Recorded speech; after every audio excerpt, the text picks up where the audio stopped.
Alors aujourd'hui, je vais vous parler d'un sujet qui est pas évident pour moi. C'est un truc avec lequel je suis un peu en difficulté. Peut-être que vous, ça sera plus facile. Alors la question que j'avais envie de vous poser originalement, c'était celle-là. Qui peut être un soutien pour vous, en particulier dans vos projets, donc pour cette année entre autres? Voilà, ça peut être la famille, les amis, les collègues, en fait des personnes qui croient en vous, qui vous soutiendront, qui vous donneront un coup de pouce. J'y ai réfléchi, je me suis dit, il n'y a pas que ça comme type de soutien, il y a d'autres choses encore. Et ça, j'y ai pensé quand je suis retombé sur cette histoire de Steve Jobs. Pas quand il était PDG d'Apple, mais bien avant, à 13 ans, il avait un projet électronique qu'il voulait faire, et il a appelé au téléphone David Hewlett, le PDG de Hewlett Packard. Même à l'époque, c'était déjà une grosse boîte. Bon, il se trouve que le gars était dans l'annuaire, t'as le numéro de téléphone, donc tu peux appeler chez lui. Ouais, Steve Jobs l'appelle, il le connaît pas, et il lui demande certaines pièces détachées pour son projet électronique. Donc j'ai trouvé cette histoire-là et apparemment il les a eues. En plus, le gars lui a proposé un job d'été sur la chaîne d'assemblage de son usine. Moi je suis sidéré parce que personnellement, j'aurais pas eu le courage d'appeler à froid un mec que je connaissais pas pour lui demander des trucs. Ouais, Steve Jobs, il l'a fait. Et en plus, il a obtenu ce qu'il voulait, mais doublement, quoi. C'est un truc de ouf. Ça m'a donné envie de recadrer la question que je voulais vous poser en la suivante, en fait.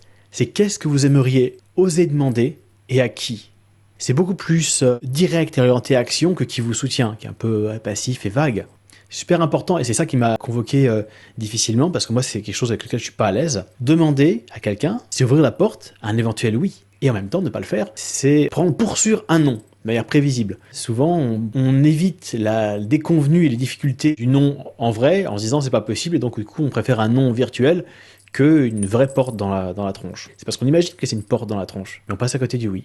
Je me dis que ça va particulièrement parler à ceux d'entre vous qui sont entrepreneurs, mais pas que. Il y a des choses qui se construisent à l'intérieur, typiquement des connaissances, certaines compétences, et des choses qui ne peuvent exister que à l'extérieur, les opportunités. Si vous êtes entrepreneur, votre chiffre d'affaires vient de l'extérieur. Donc tout ce que le monde peut apporter en termes d'opportunités, bah, ça vient de l'extérieur. Et donc cette capacité à demander, à aller chercher à l'extérieur, c'est quelque chose de vraiment très très puissant. Donc je vous rappelle les questions que j'ai envie de vous poser aujourd'hui. Qui peut être un soutien pour vous? Et plus orienté action encore, qu'est-ce que vous aimeriez oser demander et à qui? À demain.